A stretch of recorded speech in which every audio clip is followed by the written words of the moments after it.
ఉన్నాను. ఇవాళ అయితే మనం కాకరకాయతో ఒక మంచి రెసిపీ చేసుకుందాం అండి. అదేంటంటే కాకరకాయ కారం. ఇది కాకరకాయని మనం ఇలా చక్రాల్లాగా తరిగి రెడీ పెట్టేసుకున్నామంటే 10 నిమిషాల్లో అయిపోతుంది ఇది డిష్ అనేది. అయితే ఇప్పుడు అందరికీ డయాబెటీస్ అది ఉంటుంది కదా, అలా ఉన్న వాళ్ళకి కాకరకాయ ఎక్కువ తినమంటూ ఉంటారు.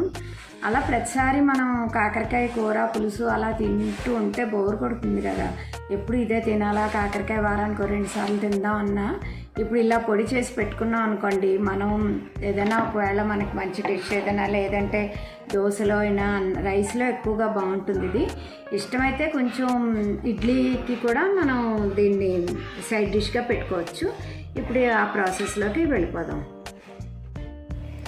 ఇప్పుడు ముందు స్టవ్ వెలిగించి ప్యాన్ పెట్టేసుకుందాం.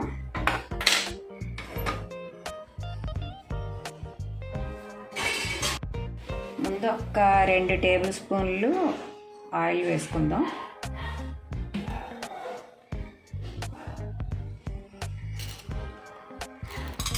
ఒక కప్పు శనగపప్పు,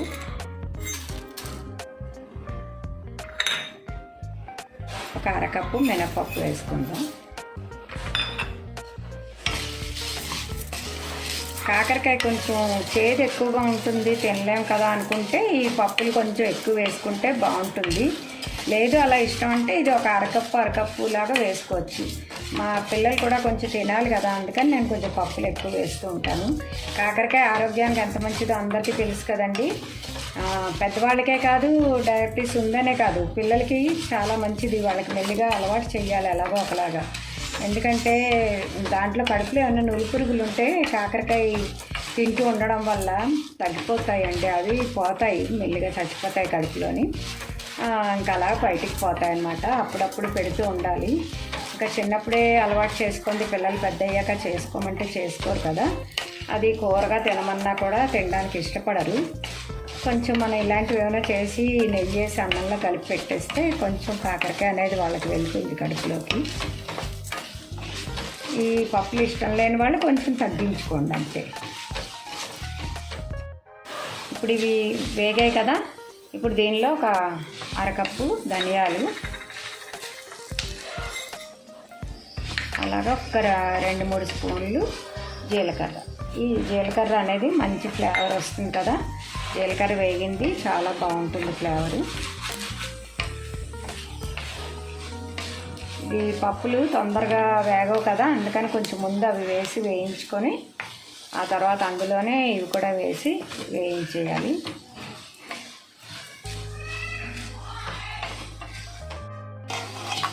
ఇప్పుడు గుప్పుడు ఎండుమిరపకాయలు వేస్తున్నాను. ఇవన్నీ నేను 1/2 కేజీ కాకరకాయ ముక్కలండి, అవి 1/2 కేజీ కాకరకాయల తాలూకా ముక్కలు. వాటి కోసం నేను ఈ క్వాంటిటీ తీసుకుంటున్నాను. అదే పప్పులు కొంచెం ఇష్టం లేని వాళ్ళు తగ్గించుకోవచ్చు అంతే, మిగతా అంతా ఇలాగే చేసుకుంటే సరిపోతుంది.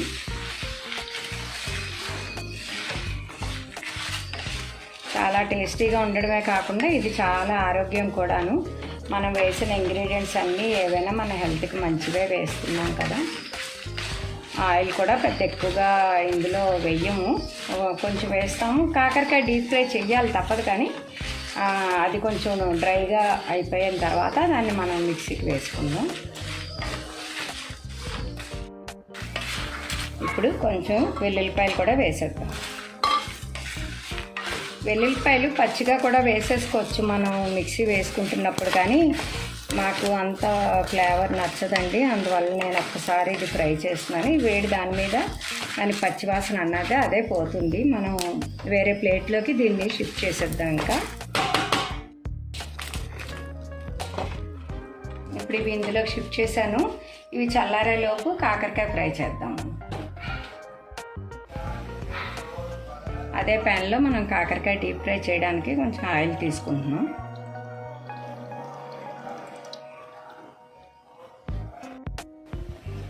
ఇప్పుడు నూనె వేడైంది కదా, మనం కొంచెం కాకరకాయలు ఇందులోని 1/2 కేజీని 2 సార్లు వేయించుతాను, బాగా ఫ్రై అవుతాయి తొందరగాని.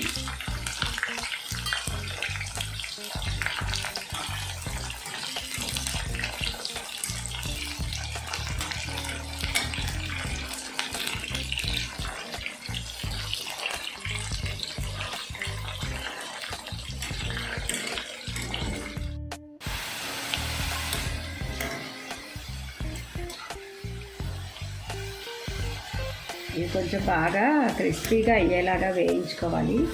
ఎందుకంటే అప్పుడే మనకి మిక్సీలో ఇది పొడి పొడిగా అవుతుందన్నమాట.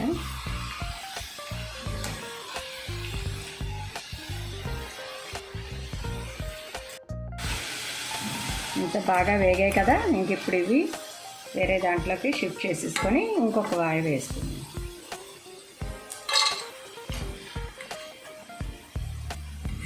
ఇలా వేస్తే కొంచెం సౌండ్ రావాలన్నమాట గిన్నెలో.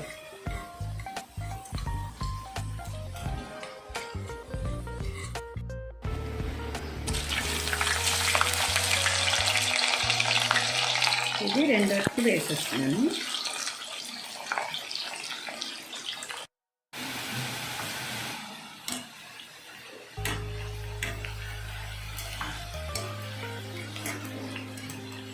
ఇప్పుడు ఇది కూడా అయిపోయింది. మనం ఈ డిష్లోకి దీన్ని షిఫ్ట్ చేసేద్దాం.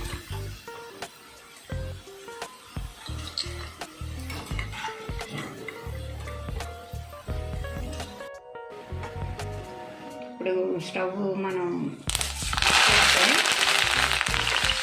కరివేపాకుని ఇలా వదిలేస్తే ఒక 2 నిమిషాలు ఇది డ్రై అయిపోతాయి, బాగా వేగిపోతాయి.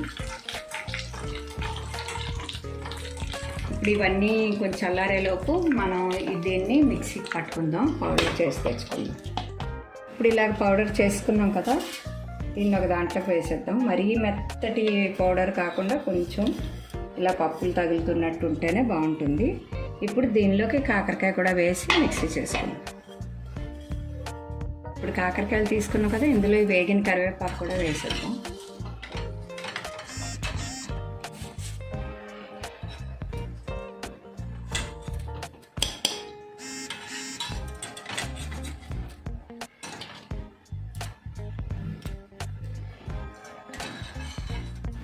ఇప్పుడు కాకరకాయ కరివేపాకు కలిపి మిక్సీ వేసుకున్నాం కదా, ఇలా వచ్చింది. ఇప్పుడు దీన్ని ఇందులో వేసేసుకోవాలి.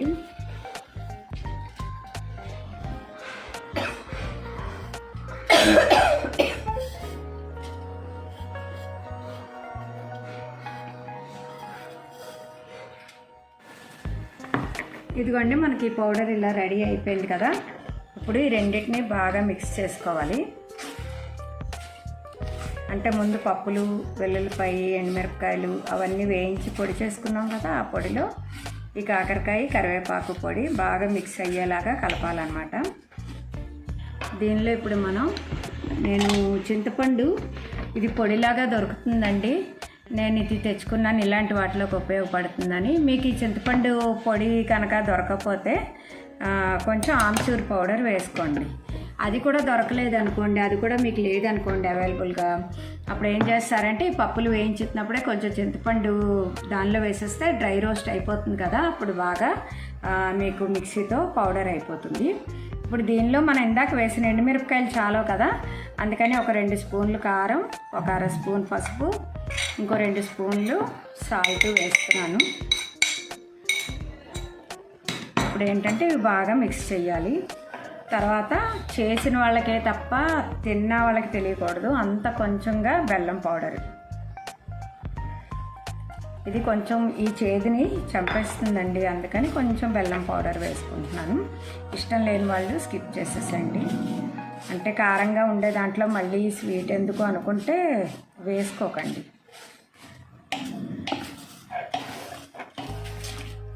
మరి ఇవాళ ఒక చిన్న మాట అండి, చాలామంది మా పిల్లలు చదువుకుంటున్నారు కదా, చదువుకుంటున్నప్పుడు వాళ్ళకి పనులు ఎందుకు నేర్పించడం అని అస్సలు పిల్లలకి పనులు చెప్పరండి. నేను చాలామంది 15-20 ఏళ్ళు వచ్చిన పిల్లలు కూడా ఇక్కడ గ్లాస్ అక్కడ తీసి పెట్టట్లేదు. అది కరెక్ట్గా మంచి పద్ధతి కాదు అని నా ఉద్దేశం. ఎందుకంటే ఆడపిల్లలకి, మగపిల్లలకి కూడా, మరీ ముఖ్యంగా మగపిల్లలకే తన పనులు తను చేసుకునేలాగా మనం అలవాటు చేయాలి. ఇంట్లో పనులు కూడా చేసుకునేలాగా, ఇలాగ తినే పదార్థాలు ఏవైనా కూడా వాళ్ళకి వంట కూడా చేతనయ్యి ఉండాలి. చిన్న చిన్న బ్రేక్ఫాస్ట్లు కానీ, దోశ వేసుకోవడం కానీ, చపాతీలు చేసుకోవడం కానీ, ఇలాంటివి రాకపోతే ఏంటంటే చిన్నప్పుడే ఏం రావు, చదువుకుంటున్నారంటాం. మరి వాళ్ళు చదువుల మీద, ఉద్యోగాల మీద బయట ఊర్లకు వెళ్ళిపోతారు కదా, అప్పుడు ఎంతకని బయట ఫుడ్ తింటూ ఉంటారు చెప్పండి. యూట్యూబ్లో ఎవరు వంట ఏం చేస్తారా అని వాళ్ళ వంట మనం అలవాటు చేసుకొని తినాల్సి వస్తుంది కదా. అది మనకి కొంచెం వంట అది చేసుకోవడం, మనం ఇల్లు మనం క్లీన్గా పెట్టుకోవడం, వాళ్ళు లేచిన పక్కలు వాళ్ళు సర్ది దులిపి వేసుకోవడం, ఇవన్నీ ఒక 10 సంవత్సరాలు వచ్చిన పిల్లల దగ్గర నుంచి అలవాటు చేసామనుకోండి, వాళ్ళు ఎక్కడ రూమ్స్లో ఉన్నా కూడా వాళ్ళ రూమ్ని వాళ్ళు నీట్గా పెట్టుకోవడం వాళ్ళకే అలవాటు అయిపోతుంది. వాళ్ళకి కావాల్సిన లంచ్ కానీ డిన్నర్ కానీ ఏవైనా వాళ్ళు ప్రిపేర్ చేసుకుంటారు. ఎప్పుడూ ఓపిక లేనప్పుడో టైం లేనప్పుడో బయట స్విగ్గీలు అవి ఆధారపడితే పర్లేదు, కానీ మనం ఏది పెడితే అది ప్రతిరోజు బయటే తింటూ ఉన్నాం అనుకోండి, మనకే ముందు నచ్చదు, నచ్చి తిన్నా కూడా అది ఆరోగ్యానికి అస్సలు మంచిది కాదు. ఇప్పుడు చిన్న పిల్లలకే ఎందుకు ఎసిడిటీలు, గ్యాస్ట్రిక్ ప్రాబ్లంలు అవన్నీ వస్తున్నాయి. బయట తిళ్ళ మీద ఎక్కువగా ఆధారపడిపోతున్నారు. అందరూ ఇంటర్ చదివారంటే, ఒక 11th క్లాస్కి వచ్చారంటే వాళ్ళు బయట కాలేజీల్లో సీట్ వస్తే వెళ్ళిపోతున్నారు, ఉద్యోగాలు వస్తే వెళ్ళిపోతున్నారు, దేశాలు కూడా మారి వెళ్ళిపోతున్నారు. ఎందుకని బయట ఫుడ్ తింటారు చెప్పండి? అందుకని వాళ్ళకి చేసుకోవడం చిన్నప్పుడే అలవాటు చెయ్యాలి. ఇదేనండి, మనకి ఈలోపు కారపొడి కూడా రెడీ అయిపోయింది. ఈ కరివేపాకు కారపొడి చాలా టేస్టీగా ఉండడమే కాకుండా చాలా హెల్దీగా కూడా మంచిది. హెల్దీ మనకి ఆరోగ్యానికి చాలా మంచిది. ఇంతేనండి, మనం ఒక బౌల్లోకి దీన్ని షిఫ్ట్ చేసేసుకుందాం.